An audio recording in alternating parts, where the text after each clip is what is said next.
O resumo do capítulo 10 de Eclesiastes é um manual de sabedoria prática que contrasta a discrição com a loucura. Ele usa metáforas poderosas para mostrar como um pequeno ato tolo pode arruinar uma grande reputação. O autor adverte contra o perigo de líderes tolos e a importância da prudência na fala e nas ações. Ele conclui que a sabedoria e o trabalho diligente são essenciais para evitar a ruína, pois a loucura e a preguiça destroem não apenas o indivíduo, mas toda a sociedade. A mensagem é que a verdadeira sabedoria reside em uma vida de moderação e discrição, reconhecendo o poder das palavras e das ações. Vamos à leitura. Eclesiastes capítulo 10. Uma mosca morta infeta e corrompe o azeite perfumado. Um pouco de loucura é suficiente para corromper a sabedoria. O coração do sábio vai para a direita, mas o coração do insensato para a esquerda. No meio da estrada, quando o caminho tolo, falta-lhe o bom senso, e todos dizem, é um louco. Se a ira do príncipe se inflama contra ti, não abandones o teu lugar, porque a calma previne grandes erros. Vi debaixo do sol um mal, uma falha da parte do soberano. O insensato ocupa os mais altos cargos, enquanto que os homens de valor estão colocados em empregos inferiores. Vi escravos montarem a cavalo e príncipes andarem a pé como escravos. Quem cava uma fossa poderá nela cair, e quem derruba um muro poderá ser picado por uma serpente. Quem lavra pedras poderá machucar-se, quem corta a lenha se machuca com ela. Se o ferro estiver embotado e não for afiado o gume, é preciso redobrar de esforços, mas afiá-lo é uma vantagem que a sabedoria proporciona. Se a serpente morder por erro de encantamento, não vale a pena ser encantador. As palavras do sábio alcançam-lhe o favor, mas os lábios do insensato causam sua perda. O começo de suas palavras é uma estultícia, e no final de seu discurso é uma perigosa insânia. O insensato multiplica as palavras. O homem não conhece o futuro. Quem lhe poderia dizer o que há de acontecer em seguida? O trabalho do insensato fatiga, pois nem sequer sabe ir à cidade. Ai de ti, país, cujo rei é um menino e cujos príncipes comem desde a manhã. Feliz de ti, país, cujo rei é de família, nobre e cujos príncipes comem em hora conveniente, não por devassidão, mas para sua própria refeição. Por causa do desleixo, desabará o madeiramento, e quando as mãos são inativas, choverá dentro da casa. Faz-se festa para se divertir. O vinho alegra a vida e o dinheiro serve para tudo. Não digas mal do rei, nem mesmo em pensamento. Mesmo dentro de teu quarto, não digas mal do poderoso, porque um passarinho do céu poderia levar tua palavra e as aves repetirem tuas frases. No capítulo 11 de Eclesiastes é um manual de confiança e ação. O autor nos encoraja a sermos generosos e diligentes, apesar de não sabermos o que o futuro nos reserva. A vida é um risco e a sabedoria está em agir em vez de ficar paralisado pelo medo. O capítulo termina com uma exortação especial à juventude: desfrutar da vida, mas com a consciência de que a alegria é passageira e que Deus trará todos a juízo. A mensagem é um chamado para viver plenamente no presente, com responsabilidade e fé, confiando em Deus em meio à incerteza. Eclesiastes capítulo 11. Atira teu pão sobre a superfície das águas, porque depois de muito tempo o acharás. Faze de tua riqueza 7 e mesmo 8 partes, porque não sabes que calamidade sobrevirá à terra. Quando as nuvens estiverem carregadas, derramarão a chuva sobre a terra. Quando tomba uma árvore para o sul ou para o norte, lá onde cai, fica. Quem observa o vento jamais semeará. Quem examina as nuvens nunca cegará. Do mesmo modo que não sabes qual é o caminho do sopro da vida, e como se formam os ossos no seio de uma mãe, assim também ignoras a ação de Deus, que faz todas as coisas. Semeia a tua semente desde a manhã, e não deixes tuas mãos ociosas até a noite, porque não sabes o que te terá bom êxito, se isto ou aquilo, ou se ambas as coisas são igualmente úteis. Doce é a luz, e é um deleite para os olhos ver o sol. Por mais numerosos que sejam os anos de vida, regozija-se o homem em todos eles, mas deve pensar nos dias obscuros que serão numerosos. Tudo o que acontece é vaidade.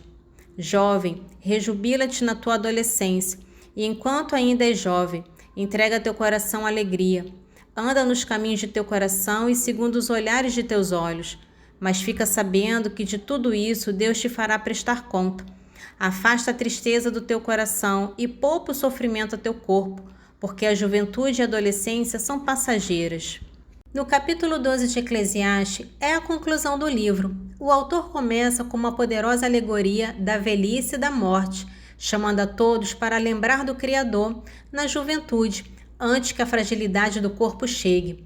A vaidade de vaidade é a observação final de que tudo debaixo do sol é transitório. A conclusão definitiva e a resposta para toda a busca do autor vem no final. O propósito da vida não está nas coisas terrenas, mas sim no temor de Deus e na obediência aos seus mandamentos.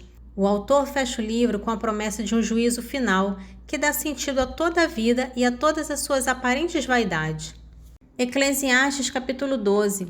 Lembra-te do teu Criador nos dias da tua juventude, antes que venham os maus dias e que apareçam os anos dos quais dirás, não sinto prazer neles.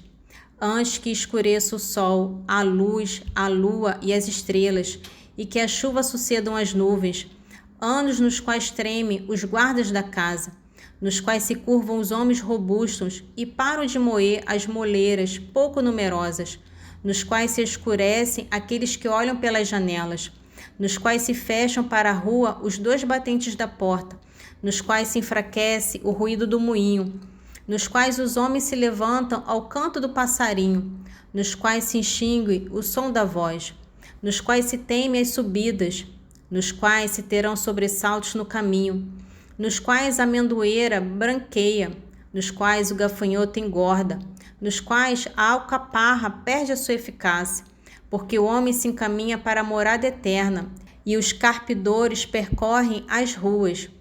Antes que se rompa o cordão de prata, que se despedace a lâmpada de ouro, antes que se quebre a bilha na fonte e que se fenda a roldana sobre a cisterna, antes que a poeira retorne à terra para se tornar o que era, e antes que o sopro de vida retorne a Deus que o deu.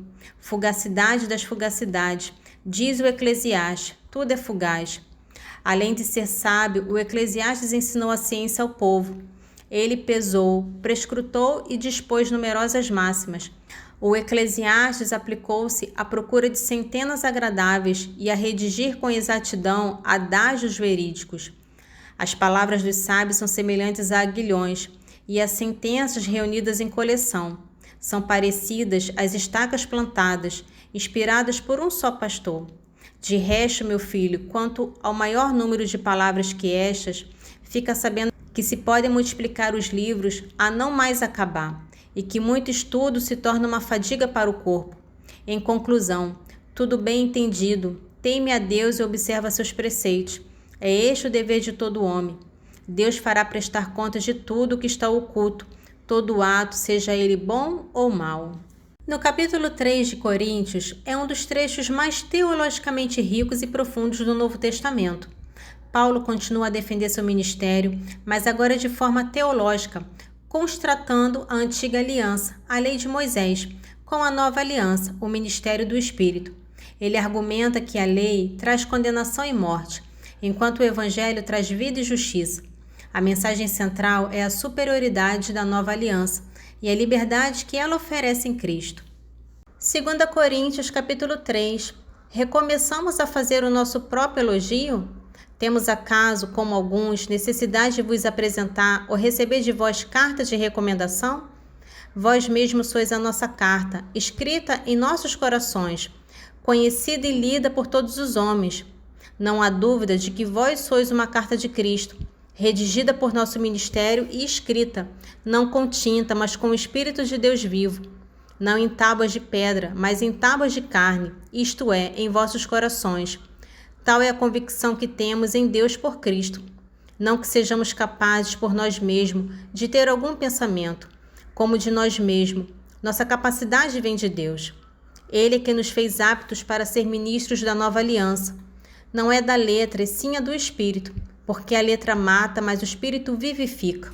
Ora, se o ministério da morte, gravado com letras em pedras, se revestiu de tal glória que os filhos de Israel não podiam fitar os olhos no rosto de Moisés, por causa do resplendor de sua face, embora transitório, quanto mais glorioso não será o ministério do Espírito.